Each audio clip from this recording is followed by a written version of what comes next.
تحيات وسلام واحترام على كل السادة المشاهدين والمستمعين. موضوع حلقتنا النهارده بخصوص كلمة القانون المصري مش هيسيبها كده من غير حساب، اللي هي التهديد. التهديد الكلمة فيه بتتحول لجناية، التهويل بيتحول لسجن حقيقي. فاكر إن هي هتخوفك وهو ما يعرفش إن دي بداية لنهايته. الكلمة هنا أخطر من السلاح لأنها بتفتح باب ما بيتقفلش.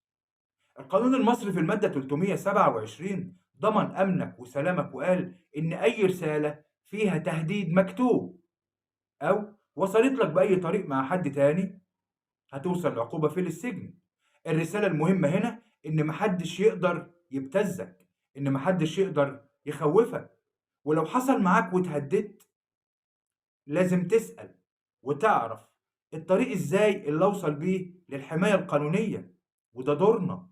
إحنا هنا علشان نزود الوعي عند كل الضباط، عند كل الأمناء، عند كل المواطنين من فئات الشعب. ابعت رسالة، ابعت تعليق، وأنا أوفر لك الطريق القانوني. وشكرا لحضراتكم ويا رب أكون نفعتكم.